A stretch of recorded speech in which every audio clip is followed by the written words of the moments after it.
and then this is the one you press. And then the lights will show up in here. You have your lights here and here. And just pinpoint to them that they're working, turn them off. He won't say a word to you, okay? He'll be listening to what you're saying. And that's how they are. They don't want to associate with you. They don't want to talk about anything. It's just they want you to take your test. And that's what you're doing. Do a lot of concentration. Okay, you do number 3. Number 4 will be on your stem, right here, on this side. And there's a little button right on the edge. Press it down, and your windshield wipers will start working. And just tell them your windshield wipers also are working, in working condition. And your blades are not ripped or torn or frayed. Okay. Realistically, taking the test, all it is, you're showing the state that your vehicle you're driving, that you'll be driving out on the road, is a safe vehicle. Safety is a very high issue, okay? For the DMV, they want to make sure that your vehicle is a safe vehicle, okay? There's a lot of things that I will explain also when we do the walk around concerning the doors, why we have to say those things. You might think, well, it's not necessary. What happens if I miss certain things? Well, I'll tell you then what will happen if you miss certain things. They'll duck you. You know, they'll write down, you missed this, you missed that. So it's necessary for you to say, unless he tells you not to say it, then don't say them. Otherwise, you'll do them. Yes? How many mistakes you could make? Pardon? How many mistakes you could make until, like, you fail? 8.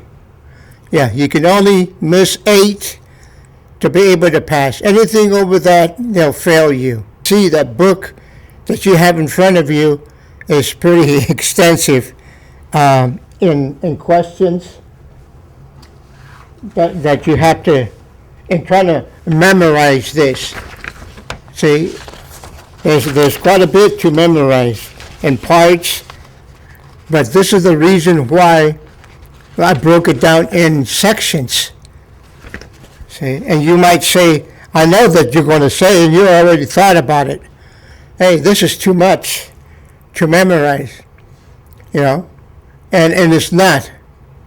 Realistically, it's not, because the next time, I can guarantee you, next time we'll meet, you're going to have you're going to be thinking different, okay? He says, I can do it. You know, once you do your second round, you'll say, I think I can do it. I know right now you're thinking, wow, this is too much just to get B license. Well, this is almost like A license, except we don't have no air brakes. Some buses do have air brakes, so that means that we would have to study air brakes. Okay. Let's go to the next one now. We've done the outside mirrors, which are on the outside. Where did I put that? Over here. Over here. I put these outside mirrors. You have one on each. And on the van that we take, which is the only one that we have here on grounds, that have an adjustable button on the inside of the door, you can adjust your mirrors, okay, up and down, to the side, etc. Okay, that would be number 5 on the middle 5. Now you're done with that. The next place you go to is your dashboard. Your dashboard, you start on the far end left side. You're sitting where you're sitting, and you work yourself over towards the right. Use that as a procedure, okay? A sequence that you're taking, and that will help you, believe me. Because if you start skipping around, then you'll miss a lot more real quick. Okay? Use the sequence. Okay? Follow the sequence. Start from the far end left side, work yourself one item at a time, all the way to the radio. Okay? And that's what we're going to do right now. So now you're done with the middle 5. Now you go to the dashboard. The first one is your cap light. You get the button. You can pull it out if you like.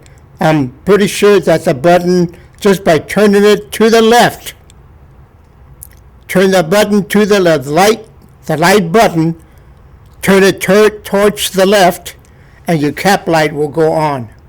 Show the examiner that your cap light is working and it's not cracked or broken. Now, let me stop here for a minute and let me explain. This way it'll be easier for you to comprehend this. Anything that has a glass, mirrors, windows, all your windows is glass, okay? Always say it's not cracked or broken, because that's what you're checking for, okay, on a van. Remember, you're inspecting the vehicle that you're driving. You're telling the state this vehicle is in good condition, in good order. There's nothing wrong with it. It's a safe vehicle to be out on any road in the state of California. Okay, that's what you're doing. So keep that in mind. That'll help you to understand that all these items that you're going to check on windows, they're not cracked or broken. And maybe once you can say, and if they were cracked or broken, that would become a safety issue and you would have to fix them immediately. Okay. That way he knows that you know what to do, that you're not going to drive a van with a broken window, with a broken windshield. It's unsafe. And believe me, any police officer, highway patrolman can give you a citation for a broken window or a cracked window. Okay? That's why you have to, safety is a high priority. I'll keep that in mind. Okay, let's go back to the dashboard. Your dashboard, you've done the light cap, your lights are on, they're working, listening to what you're saying more than anything else. And now, the next one, you go into the gauges, into the dashboard. You got all your gauges. The first one is going to be your fuel, your gasoline gauge. And you read your gauge as they are. You might have 1/4 of a tank, you might have half a tank or 3/4 or a full tank, whatever you have, whatever that little needle tells you that you have, you tell that to the examiner. So you can say, right now, my fuel gauge tells me that I have half a tank of fuel. Then go to the next gauge. Okay? It's simple, but you have to do it. If you miss one, he'll mark it down, you miss it. The next one is your temperature gauge. Your temperature gauge has a C and an H, hot and cold. It doesn't have anything in the middle. I always use the word normal for the middle. Okay? See if you can remember that, normal in the middle. If it's below, your gauge is below normal, you tell them, right now this is my temperature gauge, and you can see my gauge tells me right now that my vehicle is running cool. It's under normal, which means that all my radiators clean, or my hoses, my water hoses are clean. That's it. The middle is your speedometer gauge. And look how simple it is. Anybody can read the speedometer gauge. Okay, this is my speedometer gauge, My speedometer gauge tells me how fast I'm driving when I'm on a road. Okay? When you're driving on the road, that's what it does. What's the next gauge do? The next gauge is your oil pressure gauge. And remember this, it's not an oil gauge. It does not tell you how much oil you have. It's a pressure gauge.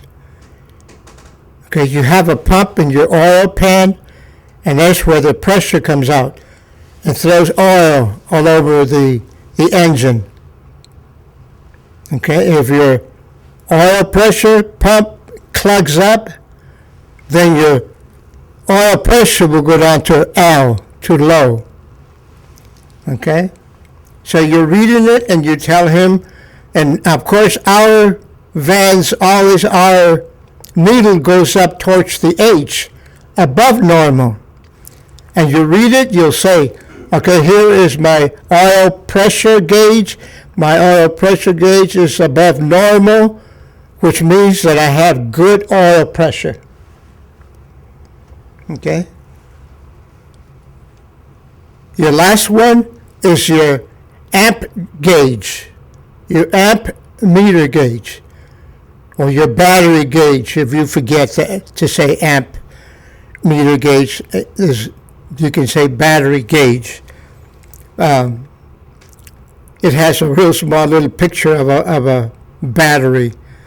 So what you say is, okay, my battery, my amp gauge, my electrical system is working normal or is in good condition.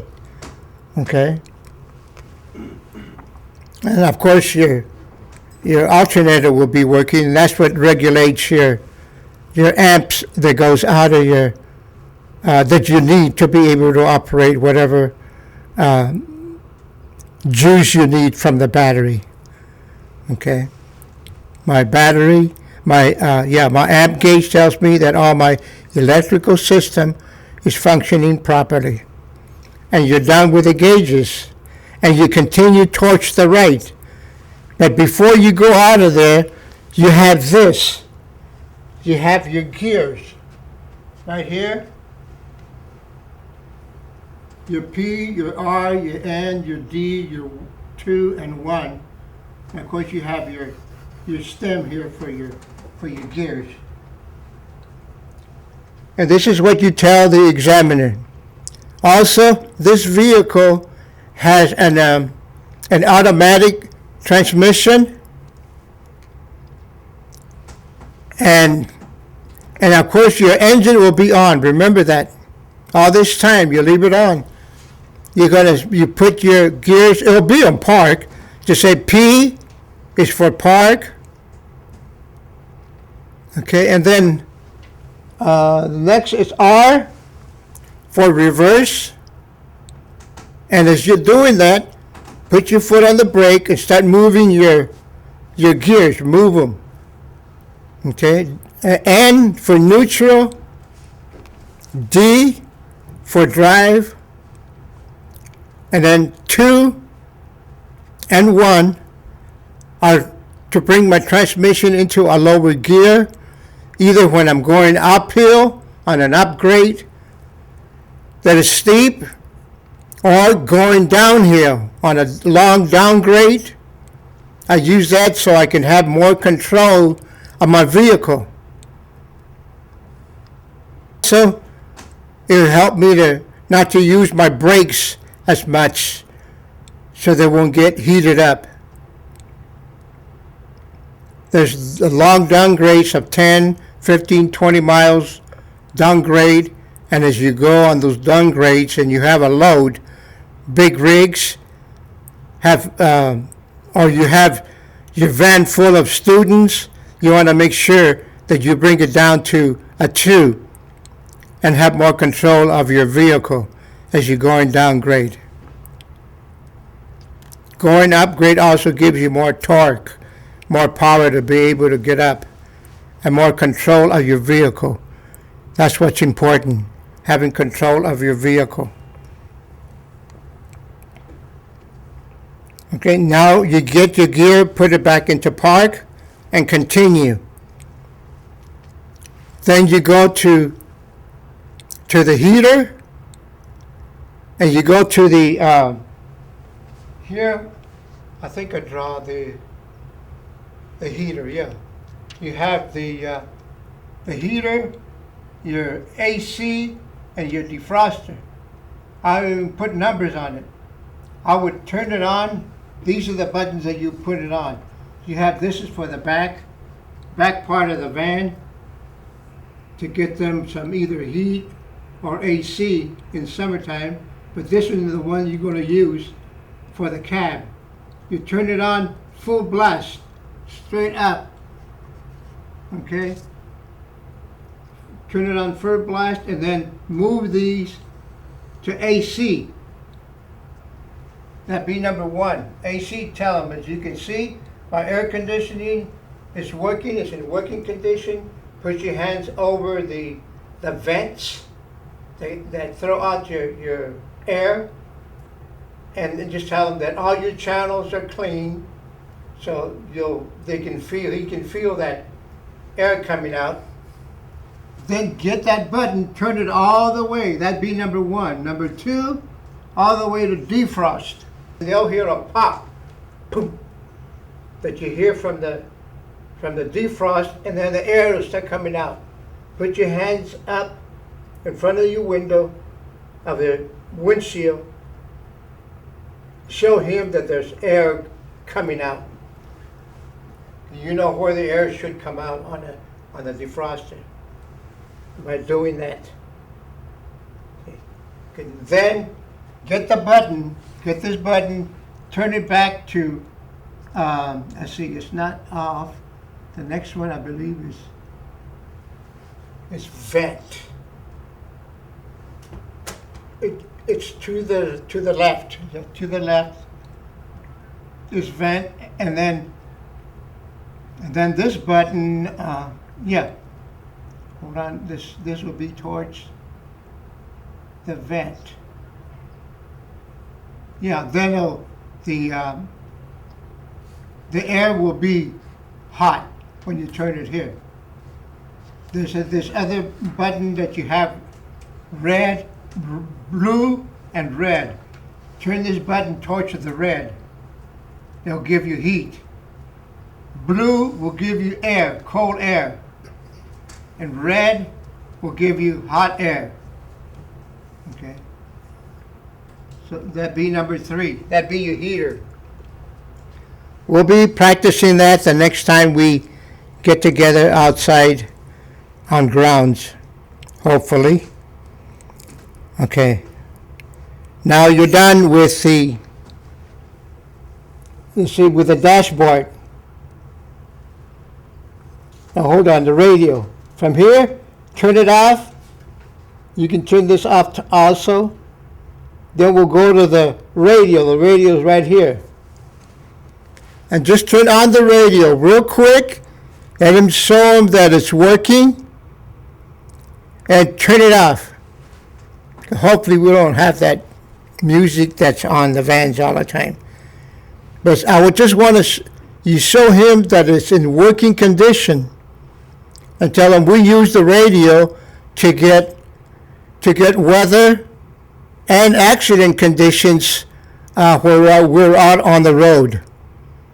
See, a radio is important, especially for big rigs that go cross country or from state to state, and you don't know what the weather's going to be. You get a lot of information on the radio.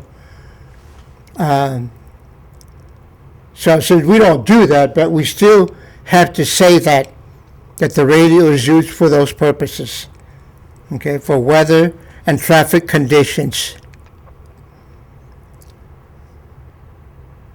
Now, when you come to the radio, that's your last one. You know you're done. See, that's the important thing of using the sequence, starting from one side and work yourself over to the other side, towards the right. When you come to the radio, then you're done. Radio means brake test. Okay, remember that. Radio means the next thing you're going to do is your brake test. Before you get up, before you do anything and start doing this, the rest of the test to check your seats, then you're going to do your brake test. And you can ask the examiner, is it okay for me to do my brake test before I finish up the back? Because you want him to know that you're going to finish up the back also, because you're not done yet on the inside of the vehicle. They want you to do the inside vehicle first. Okay, so now you're going to do your brake test. So now you're behind, picture yourself behind the wheel. Okay? Right now. So now the brake test also, I put numbers in it, 1, 2, and 3. Number 1